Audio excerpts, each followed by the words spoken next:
Sejam bem-vindos e que o Senhor possa te abençoar ricamente, poderosamente. Amém? Aviso para os líderes de célula que ainda não pegaram suas lições, estão ali no aparador ali. Já estão ali, não tem seu nome lá, porque são lições grampeadas, então você pega uma, que é a sua lição. Então não tem mais identificação por nome, é tudo igual, né? Você vai lá, pega a sua e Deus te abençoe nesse mês aí de vida com propósito, o tema, né? Então nós estamos aí trabalhando uma vida com propósito. Então você vai meditar nesse assunto, compartilhar com a sua célula, tirar as lições práticas para a sua vida. E se você que está aqui hoje à noite não é membro da igreja, não vai em nenhuma célula, que você possa, identificando alguém aqui hoje, você possa, olha, você está numa célula? Gostaria de ir na sua, me leva lá, quero participar, ok? Então identifique alguém que você conhece aí e fala assim, olha, eu quero participar da sua célula, ver como é que é, porque eu também quero ser abençoado nela. Amém. Efésios capítulo 4, versos de 1 a 3. Nosso tema de hoje estamos falando sobre o que mesmo? Volta lá, por favor. Qual é o tema? Como quero ser lembrado? Como é que você quer ser lembrado? E esse é o nosso tema, e o texto Efésios capítulo 4, de 1 a 3. Mas ainda falando desse como eu quero ser lembrado, eu acho que às vezes a gente sabe, no mundo aí tem gente de todo tipo e sorte, cada um está plantando, fazendo, vivendo a sua vida, né? Todos nós aqui já estamos fazendo história, né? Todos, tem nenhum aqui que está passando em branco, né? Todos nós já estamos fazendo história. Então, algumas pessoas estão fazendo história ou serão lembrados pela fama, pelo nome que alcançou, né, pela essa fama que fez, pelo talento, habilidade, e vai ser então conhecido ou lembrado pela sua fama. Alguns são chamados de reis, né? Outros pela riqueza, pela prosperidade, pela quantidade de dinheiro que tem, e outros, quem sabe, até pela pobreza também pode ser lembrado. Outros porque são bonitos, né? Outros porque se fizeram bonitos e entraram para a história também. Tem alguns aí que são, né, os humanos se transformando para ficar bonito e entram para a história também. Mas como também os mais fortes, né? Tem alguns aí que são conhecidos pela sua musculatura, pelo seu porte atlético, ele é conhecido. Outros porque realizou uma proeza no sentido de tão grande, que entrou para o livro do Guinness Book, né? Entrou para a história. Então, cada um está marcando uma história, e você está fazendo a sua história hoje. Hoje você está fazendo história, aliás, você tem feito história. Você está escrevendo páginas da sua vida. E a pergunta é, como é que você quer ser lembrado? Como é que você quer ser lembrado? E o texto de hoje, Efésios capítulo 4, de 1 a 3, diz assim: rogo, pois, eu, o prisioneiro no Senhor, que andeis de modo digno da vocação a que fostes chamados, com toda a humildade e mansidão, com longanimidade, suportando-vos uns aos outros em amor, esforçando-vos diligentemente por preservar a unidade do Espírito no vínculo da paz. Rogo-vos, pois, eu, o prisioneiro no Senhor, que andeis de modo digno da vocação a que fostes chamados. Muito obrigado, Senhor, por essa noite, pelas nossas vidas. Nós queremos orar o Senhor agora, pedindo que a sua bênção esteja sobre a nossa vida, com a revelação da sua palavra a ser aplicada aos nossos corações. Venha nos alimentar, venha, quem sabe, nos exortar, nos edificar, dirigir a nossa vida, porque a sua palavra é a maior das profecias para os nossos corações. Então, em nome de Jesus, Deus, fale com a gente, aplique a palavra em nossos corações, em nome de Jesus. Amém. Amém. Graças a Deus. Estamos falando aqui que estamos fazendo já história, né?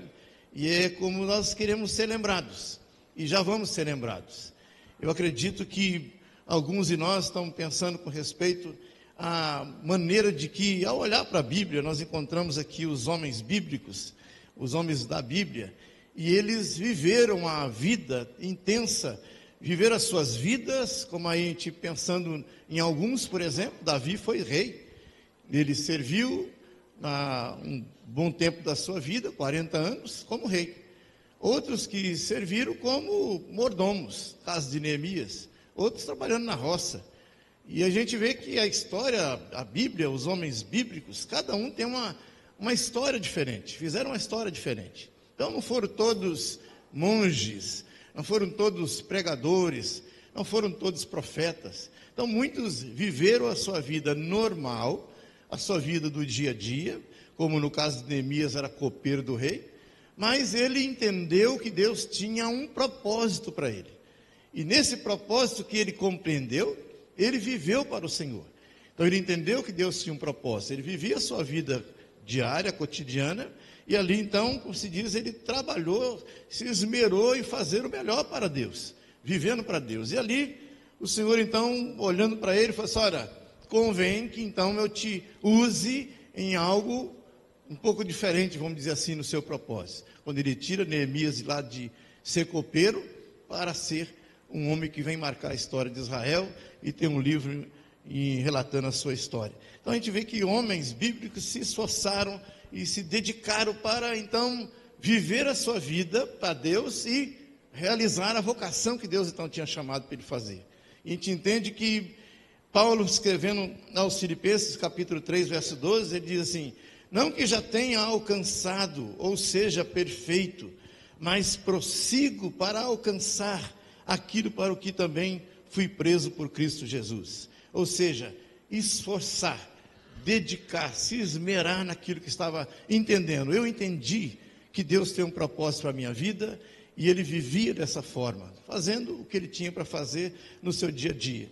Porém, o Senhor olhando para ele disse: olha, eu tenho uma vocação para você, eu tenho algo específico através da sua vida, e eu quero então que você assim faça. E a gente pensando nesse propósito, e eu quero falar aqui hoje um pouquinho do maior dos propósitos. A gente pensa assim, propósitos, mas qual é o maior dos propósitos? Está em Efésios capítulo 4, verso 13, até que todos cheguemos à unidade da fé e do pleno conhecimento do Filho de Deus, à perfeita varonilidade, à medida da estatura da plenitude de Cristo. Qual é o maior dos propósitos? É que eu e você sejamos semelhantes a Jesus Cristo.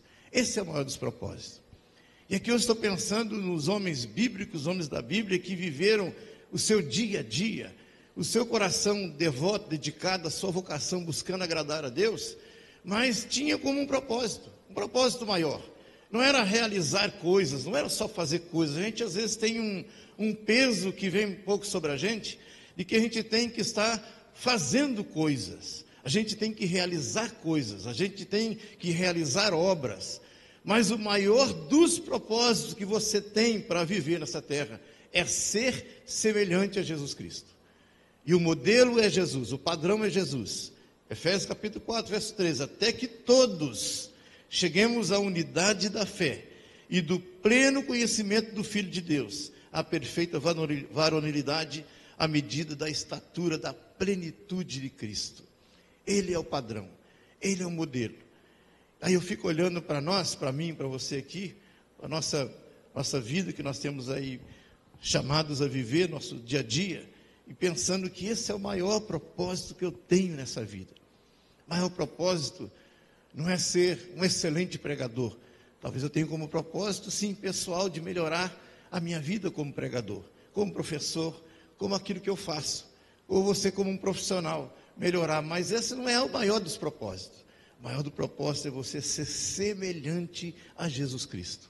É você olhar para a sua vida e você falar assim: olha, eu quero ser semelhante à pessoa de Jesus. Então a gente entende que às vezes nós estamos aí, como se diz, buscando, né, alguma coisa no Evangelho. Então, o Evangelho está sendo pregado, anunciado, chega até seus ouvidos e coração, e aí você fala assim: eu quero alcançar o Evangelho ou ser alcançado pelo Evangelho. E isso é um Evangelho, além de ser só abençoado, a A gente sabe que o Evangelho tem dito para nós, a palavra de Deus diz que Ele quer nos abençoar. Mas eu tenho entendido que não é só ser abençoado, não é só ser abençoado, não é só se dar bem ou ter os meus problemas sendo resolvidos. Então esse não é o meu alvo maior, esse não é o propósito maior. Meu alvo maior, olhando para a minha vida, é eu quero ser semelhante a Jesus. Eu quero que a pessoa de Jesus esteja sendo formada, forjada na minha vida. Então o evangelho que nós estamos falando aqui é aquele evangelho que exige um comprometimento um pouco além daquele evangelho do se dar bem, aquele evangelho do ser abençoado, aquele evangelho que a gente fala assim, eu quero meus problemas resolvidos. Esse evangelho da responsabilidade, do comprometimento, foi feito um tratado com sangue, o sangue de Jesus na cruz do Calvário. Então quando Ele nos chama para esse comprometimento, Ele fala assim, olha, custou o meu sangue, a minha vida que foi dada para vocês. Tem uma piadinha que conta que o porco e a galinha conversando lá, os dois, porco e galinha não conversam, tem uma piadinha, né? E que eles estavam fazendo uma aliança, os dois, vamos fazer um negócio nós dois? E a galinha falou assim, olha, eu entro com os ovos, e você entra com o bacon, né? Então, a galinha botava os ovinhos e entrava com a sociedade dela. E o porco ia dar o quê? O bacon, né? Então estava dando o quê? Seu couro, né? Sua pele, literalmente. E o povo falou, chulispa, estou fora. E às vezes entende que às vezes é isso que as pessoas da ilustração da brincadeira, mas que alguns estão fazendo de comprometimento com Cristo. Jesus falou assim, olha, eu entrei com a minha vida, derramei o meu sangue, e qual é o seu comprometimento comigo? Então é um comprometimento de sangue. É um pacto que Jesus já fez de sangue com a gente. Então, quando a gente vê a responsabilidade, o peso do Evangelho, quando ele fala assim, olha, o maior propósito da sua vida é ser semelhante a Jesus, o nível de comprometimento, de responsabilidade, do meu andar diário com Deus, é falar assim, Senhor, eu quero ser semelhante. Cantamos esse hino aqui hoje. Eu vou sacrificar alguma coisa, eu quero alguma coisa, eu preciso sacrificar.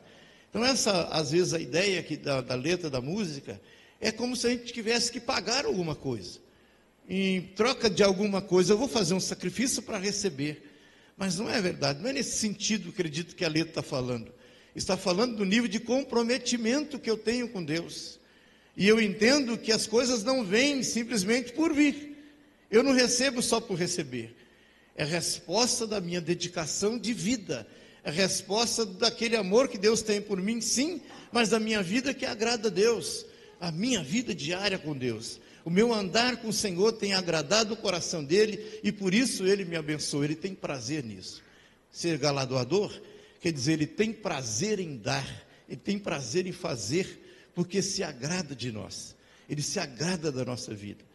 Então esse caminhar, esse fazer história, que a gente está compartilhando aqui, eu quero fazer com que meu pacto, minha aliança com Deus, que tem me custado alguma coisa, que tem literalmente feito alguns sacrifícios, resposta lá de Romanos capítulo 12, verso 1 e 2, que fala que nós apresentemos ao Senhor como sacrifício vivo, santo, agradável. Então nós temos que olhar para nós e falar, Deus, eu quero fazer história, e eu quero viver o propósito. Eu tenho entendido que o Senhor tem um propósito para mim viver nessa terra. E qual é o propósito? Qual é o maior deles? Ser semelhante a Jesus. Então coloque um pouco de lado as obras, coloque um pouco de lado os feitos, que a gente às vezes tem sido responsabilizado, a gente tem sido derramado sobre a gente, através de estudos, pregações. É verdade, tem isso sim, nós temos que trabalhar sim, mas que não seja isso o centro principal, que não seja isso a mola que te move a fazer as coisas para Deus. Às vezes a gente prega o Evangelho, fala aqui no púlpito, e às vezes a mensagem ela soa como aquele ponto de colocar você na parede, porque você não está fazendo nada, porque você não está no ministério, porque você não realiza. Que não seja esse foco principal, que o principal seja o seu coração, a sua vida, a sua semelhança com Cristo. Esse seja o foco principal do seu coração, em alcançar, em agradar a Deus. Então o Evangelho que nós estamos falando é aquele Evangelho do comprometimento, onde homens e mulheres têm buscado, vamos dizer assim, ser honrados, essa vida de ser chamado cristãos. E a gente pensa assim, homens e mulheres que estão vivendo para Deus de tal maneira que são chamados cristãos. Você sabe o que significa a palavra cristão? Pequenos cristos. Foram os apóstolos lá na igreja primitiva chamados. Foram pela primeira vez chamados de cristãos. E a semelhança deles com Jesus era tão grande que aquelas pessoas que chamaram eles de cristãos, olha, eles são tão parecidos com o Cristo deles, que nós vamos chamá-los de cristão, ou seja, pequenos cristos. O maior propósito nosso é qual mesmo? Sermos semelhantes à pessoa de Jesus.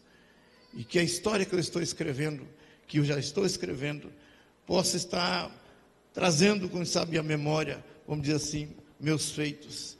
Eu vou ser lembrado dessa forma. Não é como o evangélico. O fulano de tal é evangélico, o fulano de tal é crente. Mas aí a gente pensar que eu quero ser chamado como cristão, literalmente, eu quero ser chamado como cristão. Essa palavra cristão soa melhor nos meus ouvidos, sabe por quê? Porque está me chamando de pequeno Cristo. Eu estou me parecendo com o meu Jesus, eu estou parecendo com o meu Cristo, estou parecendo com Jesus Cristo na minha vida. E isso é um pensamento que você tem que estar levando para o seu coração. Então, qual é a história que nós estamos escrevendo? Que você já está escrevendo. E aí a gente pensa assim, talvez eu não esteja fazendo nada de relevante, eu não esteja fazendo nada de tão importante, né? Como alguém chegou um dia para mim assim, por que você não escreve um livro? Eu falei, escrever um livro? Porque você sabe que essas coisas trazem um pouco de realização para a gente. Você escrever um livro, você tem muito conhecimento, você tem muito entendimento, tem muita experiência. Eu, para fazer os meus esboços, já apanho, né? Já tenho dificuldade, muito mais para escrever um livro. E aí a pessoa dizendo para mim, no sentido que esse livro vai, como se diz, vai te marcar, né?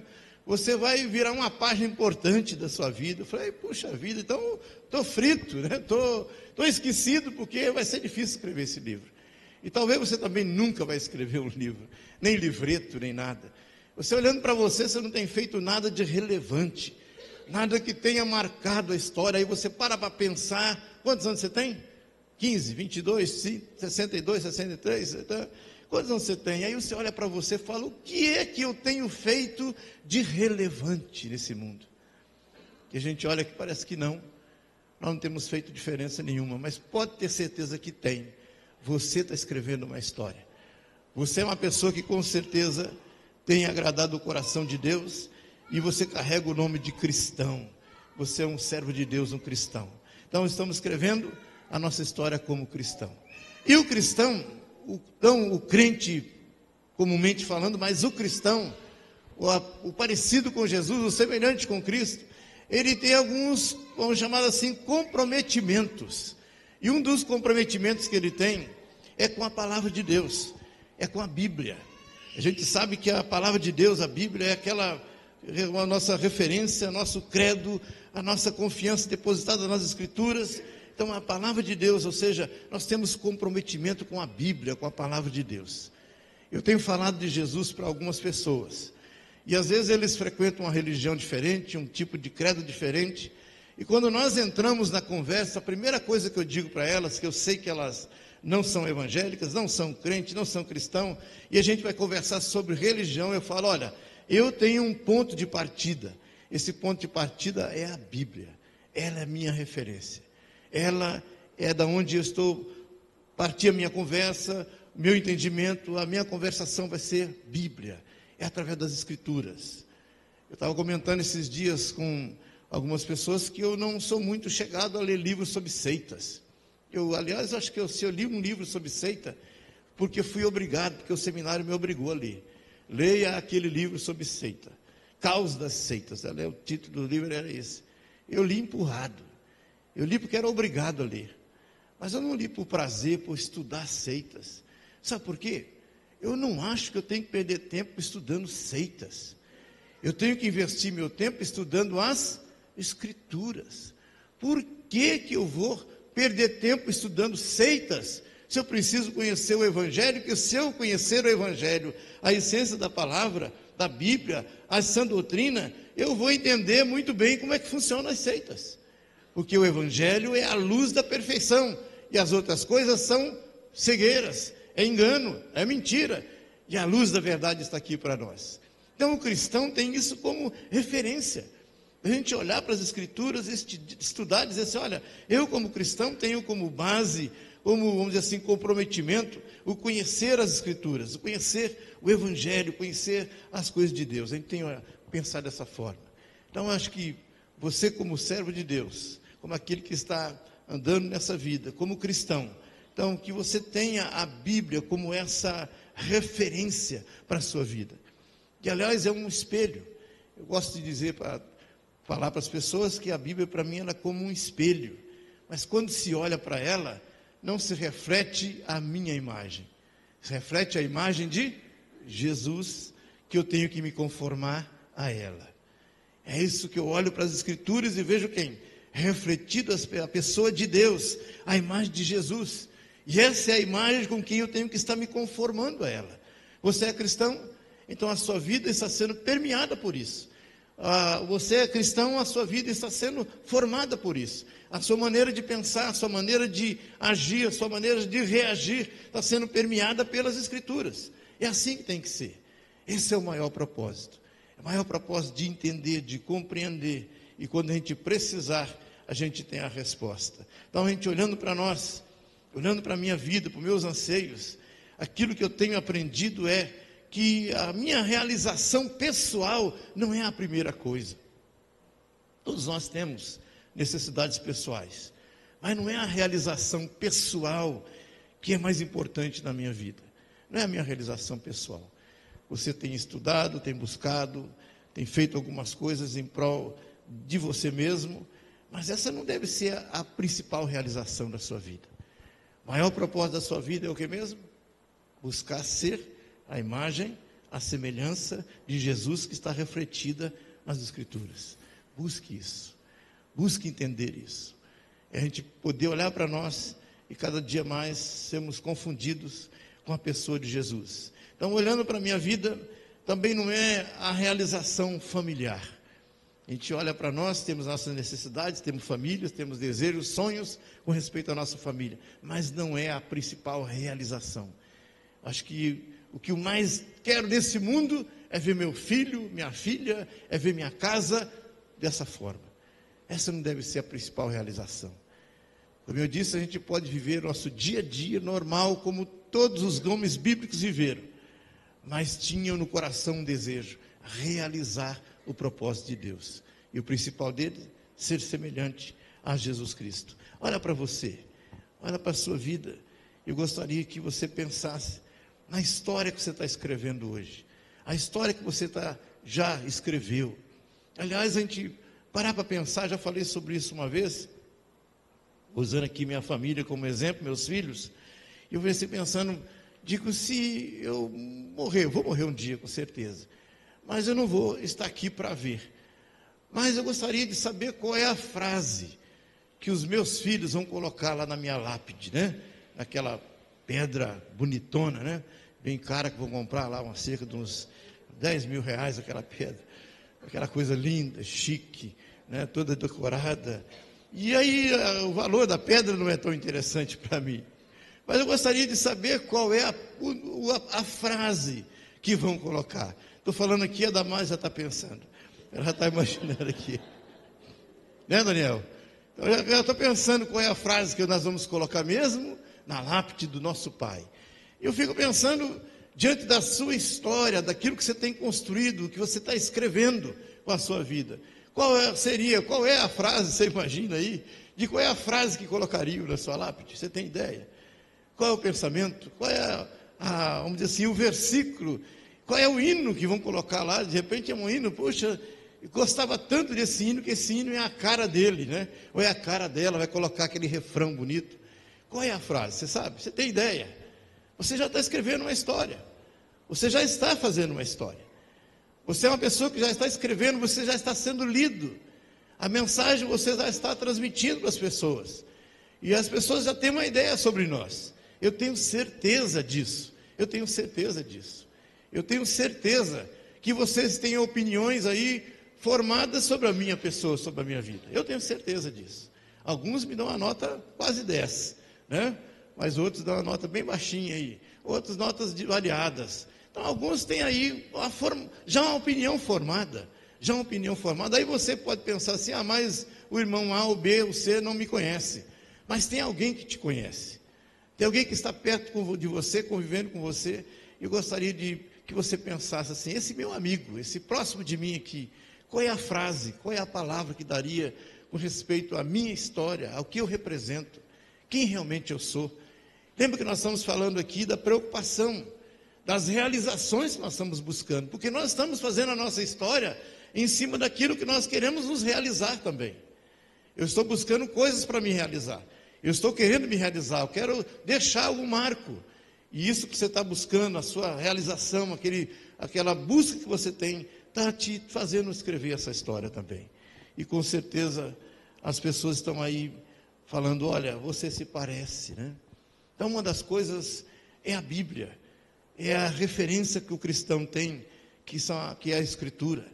Um dado lançado há pouco tempo atrás, aí é um bom tempo atrás, da mensagem da cruz, e a grande porcentagem de pastores que não leem a Bíblia, pastores que não leem a Bíblia. Quando eu li aqueles dados ali, eu fiquei assustado, falei, gente, isso parece ser brincadeira ou mentira. Pastores que não leem a Bíblia, eu falei, não pode ser verdade. E aí vai lendo a estatística, eu assustei mais ainda, da quantidade, da grande porcentagem de pastores do nosso contingente brasileiro aí, de que não acreditam na Bíblia mais. Então, alguns que não leem as Escrituras. E um grande grupo, um grande número deles que não acreditam na Bíblia. Eu falei, Jesus de misericórdia. Então, aonde que nós estamos aqui no nosso espelho, nosso fundamento, a nossa fonte de verdade? O líder, o pastor que está pregando, ensinando, não acredita nela, não acredita na Bíblia. E não é um número pequeno não, gente, são milhares, milhões de pessoas que estão aí na frente de liderança, que estão confessando que não acreditam na Bíblia mais, não acreditam nas Escrituras, seminários teológicos que não estão ensinando a Bíblia mais, estão pregando o Evangelho, então ele fala assim, mas as Escrituras, ela tem ficado, na verdade, em enfoque, em detalhe principal, para os cristãos mesmo, para aqueles que estão ali, olhando para o comprometimento que tem com Cristo, comprometimento numa vida de santidade. E a vida de santidade eu quero ilustrar aqui com a vida daqueles sacerdotes, porque tem algumas pessoas, ouvi uma mensagem hoje curtinha, de alguém que esses áudios que manda para a gente, e a pessoa falando lá do pecado, e do pecado, e do pecado, e do pecado. Eu falei, puxa vida, às vezes a gente ouve algumas coisas, parece que o pecado é uma condição para se viver, até para os cristãos aqui na terra. Eu falei, puxa vida, as coisas que nós estamos ouvindo, é como se o pecado fizesse parte da alma, do corpo, do sangue, e da vida, dos pensamentos, tudo, e a pessoa tem que viver em pecado. E aí eu estou me lembrando do sumo sacerdote lá no Velho Testamento, no tabernáculo, quando ia fazer o serviço. E aí a história, a Bíblia nos conta, que esses sacerdotes, não fala esse detalhe, mas era uma coisa que acontecia, que eles eram amarrados, né, pela cintura, pelos pés, para poder ministrar lá no santo lugar. Porque se ele entrasse em pecado, ele cairia morto ali, ele cairia morto. E a história não conta, a Bíblia não conta de nenhum dos sacerdotes, sumos sacerdotes, que caíram mortos lá dentro. Então isso mostra que há um nível de santidade que eu fiquei pensando, Senhor, leva-me a viver dessa forma. Homens que entravam no santíssimo lugar, no serviço, no lugar mais, vamos pensar assim, no ponto mais alto de pensar do lugar de estar. Quem sabe aqui na igreja, é esse lugar aqui. É esse lugar aqui que está mais alto aqui, não é porque é um lugar especial, viu gente? É um degrau para a gente ficar mais visível e te ver melhor. Então não é porque é um altar especial, e aqui só sobe os consagrados. Aliás, todos nós somos consagrados. Mas a gente tem uma ideia de que para vir aqui, para estar nesse lugar, para tocar, cantar, então nós temos que ter um nível espiritual diferenciado. Na verdade, todos nós temos que ter esse nível espiritual diferenciado. Todos nós somos chamados para ser santos. Todos nós. Mas naquele lugar, era um lugar onde o temor de Deus tomava conta do coração do cidadão ali, porque ele sabia que se ele entrasse em pecado, ele caía morto. Não tinha coré-coré, não tinha jeitinho brasileiro lá. O sujeito entrava capote, né? E os sininhos que estavam nas suas vestes ali, parava de fazer o barulho. E o sujeito que estava com a cordinha aqui na mão ficava escutando, não estou ouvindo mais não. Enquanto ele ficava lá andando, se movimentando, né? O chocalhozinho, está vivo, está andando, está vivo, está andando, está vivo. Ele saía, opa, graças a Deus, ele foi aceito, nós também podemos ser aceitos. Essa era a grande alegria, quando as pessoas viam o sumo sacerdote sair lá de dentro, porque ele sabia que os seus pecados estavam perdoados. Os pecados do sumo sacerdote tinham sido perdoados e purificados. E o povo aqui de fora acreditava que o mesmo sacrifício prestado por ele tinha sido prestado por todos, para todos. Então eles acreditavam que também os seus pecados estavam perdoados. Tinham uma vida de santidade, uma vida de andar na presença do Senhor. Aí eu fiquei pensando, Deus, coloca no nosso coração um senso desse de santidade. E a gente pensar na santa reverência a Deus, de tal maneira que você está entrando na presença de Deus e que você não saia da presença dEle, mas que você viva na presença do Senhor. Que a sua santidade seja uma santidade onde você sabe que você é aceito, que Ele te recebe, que Ele está recebendo o que você tem ofertado para Ele, seja louvor, seja dízimos, oferta, seja o serviço, a obra que você faz, você está sendo recebido. Sabe que essa consciência nossa de santa reverência que esses homens tinham, venha consumir a gente como igreja, venha estar envolvendo o nosso coração como igreja. Para você que está aqui hoje à noite, como membro, quem sabe, da nossa igreja, você como convidado, que você pense nisso, ao olhar para a sua vida. Senhor, me dá um senso desse de santidade, de amor à palavra, de viver em santidade, de viver separado para o Senhor. É isso que eu quero estar me apresentando dessa forma. Então, a gente olhando para nós, entendendo também que a pessoa do Espírito Santo é uma pessoa de suma importância, que a Bíblia fala que Ele é o nosso Consolador, que veio habitar entre nós e em nós, para nos conceder a graça da sua presença em nós. A gente pouco fala do batismo com o Espírito Santo. Essa semana, a aula foi sobre batismo com o Espírito Santo. Quem estava na sala ouviu alguma coisa mais nesse sentido. Mas é a gente buscar isso no sentido individual. Se nós não somos tidos, contados como aquela igreja pentecostal que dá ênfase, ou muita ênfase aos dons, mas que você busque, que você clame, que você ore, você esteja diante do Senhor falando, Deus, me batiza com o Espírito Santo se você não é. Se você já é, que você busque renovação. Se você já tem dons, que você busque outros. Se já fala em língua, a interpretação. Se você tem a interpretação, que você fale em línguas. Mas que você possa ter a evidência dos dons na sua vida. Fala, Deus, eu quero ser cheio do Espírito Santo. Você vem, participa das reuniões de oração, dobre seu joelho no tempo que você precisa e que você pode, falando, Deus, me encha, me reveste, me conceda dons. Eu quero ter os dons espirituais enchendo a minha vida, manifestando em minha vida. Por quê? É a maneira pela qual Deus manifesta o seu poder ao mundo, é através dos dons espirituais. É através dos dons, é da gente pôr as mãos sobre o enfermo e ele ser curado, é através de uma manifestação de um outro dom, seja línguas ou profecia, ou um dom qualquer que está manifestando através da sua vida, é o poder de Deus através de você. Então o Espírito Santo, o cristão, ele tem a palavra, tem esse senso de santidade, mas como também tem a necessidade de ser cheio do Espírito Santo. Não é simplesmente uma experiência que você viveu no passado. É uma experiência que tem sido renovada na sua vida. Hoje você ser renovado. Hoje o Espírito Santo fazer uma obra diferente no seu coração, na sua vida. Você fala, pastor, eu não entendo direito sobre isso. Busque. Estava falando com uma pessoa essa semana sobre o Evangelho e contando uma experiência que eu tive.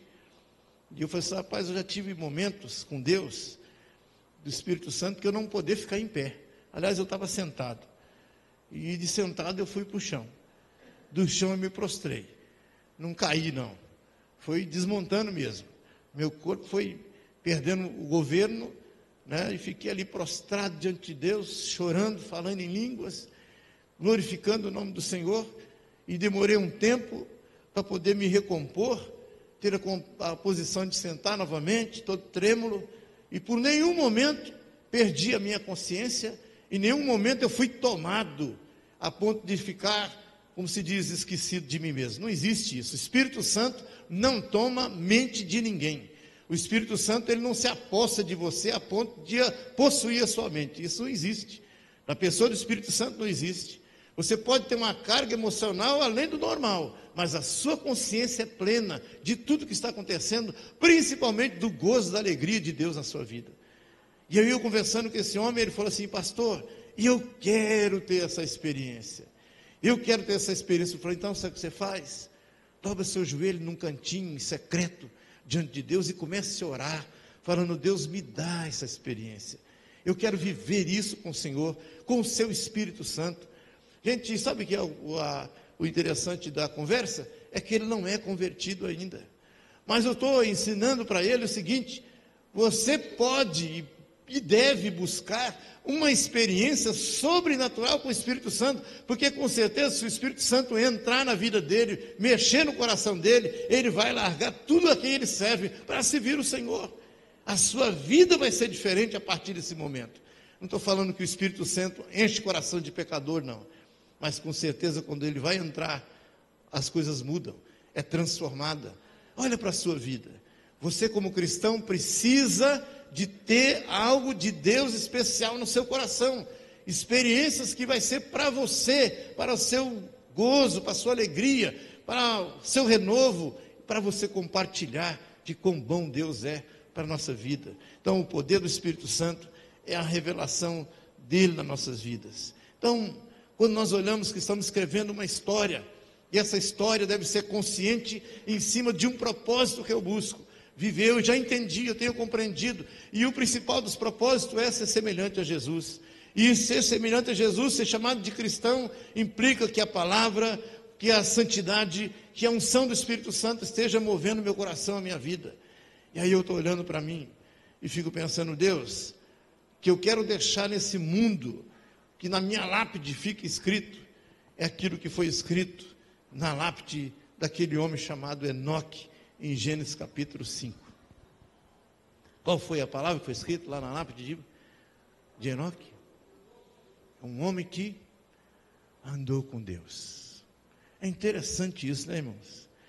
Eu fico pensando, Enoque não escreveu livros, a Bíblia reserva poucos versículos para contar a história dele, de 365 anos de vida.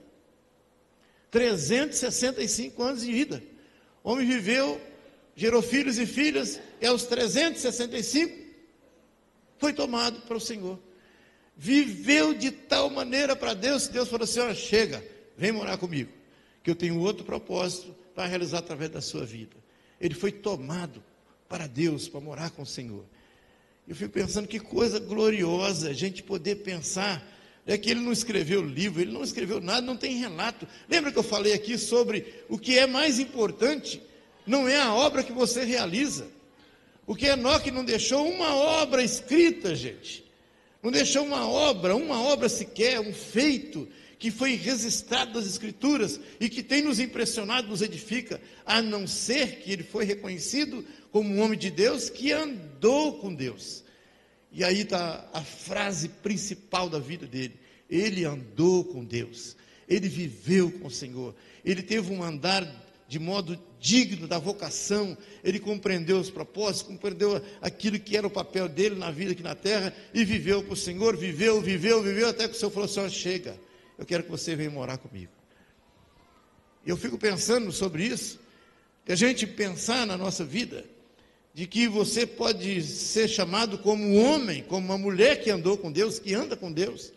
E aí eu tenho que fazer um trocadilho, mas ao mesmo tempo pensar como uma verdade, que o seu coração, a sua vida com o Senhor seja tão íntima, tão chegada, tão próxima dele, que ele vai poder falar com você: vem morar comigo, vem morar na glória comigo. E aí você olhando para você fala: Senhor, estou pronto. Dia desse um irmão ligou para mim, né? Eu lhe atendi o telefone e mesmo eu atendo assim: estou pronto. Ele falou: ele achou graça, falou: pronto? Pronto, daí eu não identifiquei a voz do irmão, eu pronto. Ele falou, pronto para quê? Eu falei, para subir para o céu, para ir morar com Jesus. Estou pronto. Quem sabe ele está querendo me levar agora? Ele, não, você está pronto? Eu falei, estou pronto. Pronto para quê? Para subir para o céu, morar com Jesus. Você está pronto?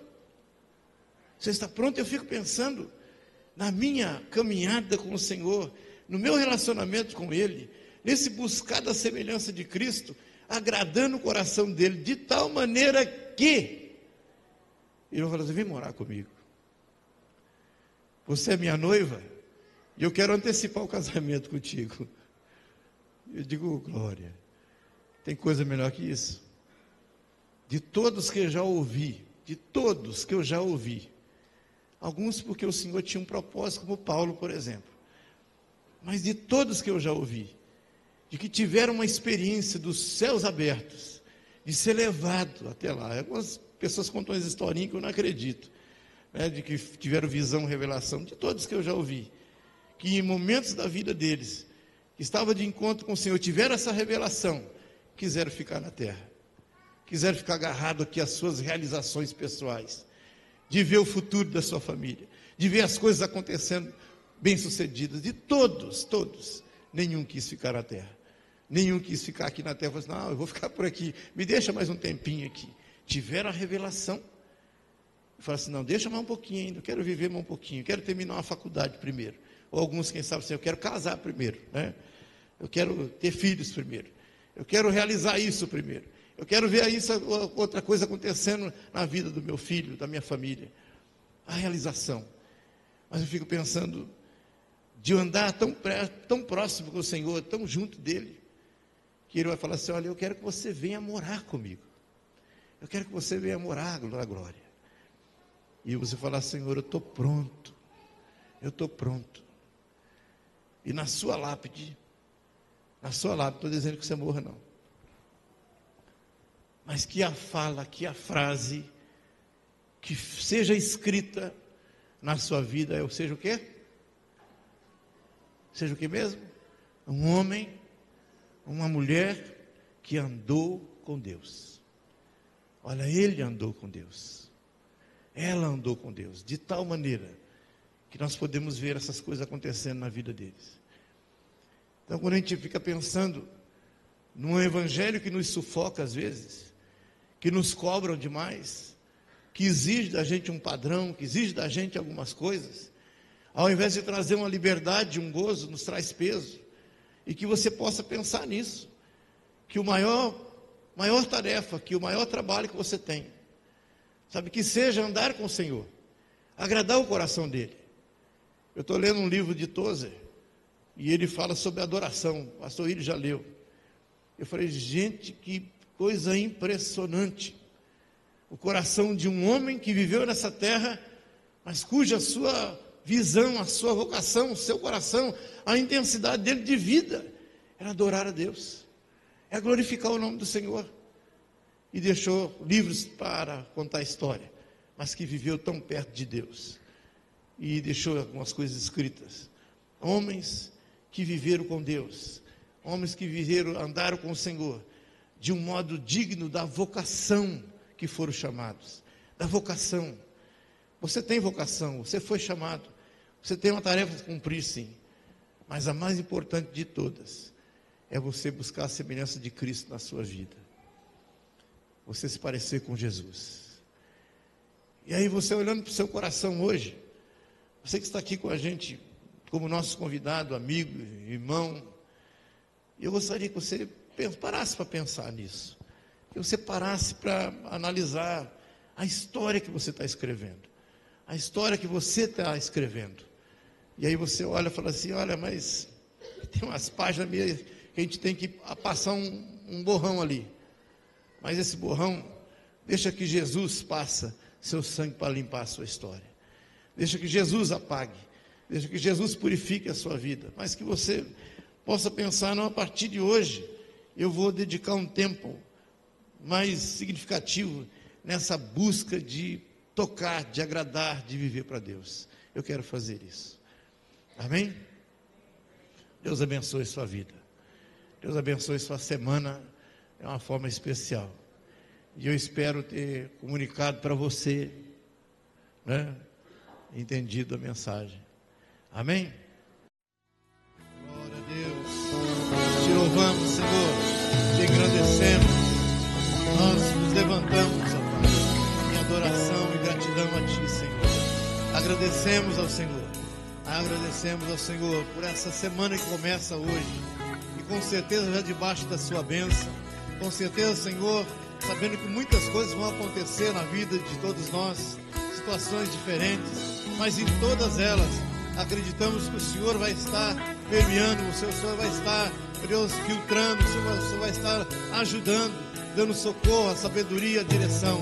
Pai, em nome de Jesus, que assim seja na vida de cada um de nós que estamos aqui hoje. Uma semana abençoada, uma semana, Senhor, rica da Sua presença em nossos corações, em nome de Jesus. Muito obrigado pela oportunidade que temos de ofertar, de dizimar, de levantar, Senhor, valores materiais, mas que é para a expressão de gratidão nossa, Senhor, é para tocarmos o Senhor com o nosso louvor. É dessa forma que nós queremos te adorar também. Então recebe o nosso louvor, adoração, recebe as nossas ofertas, recebe os nossos dízimos, te abençoa, em nome de Jesus. Amém, amém. Que o Senhor te abençoe, que o Senhor te guarde, que te dê a paz e faça resplandecer o seu rosto sobre as nossas vidas, em nome de Jesus. Amém. Vai na bênção, vai na paz.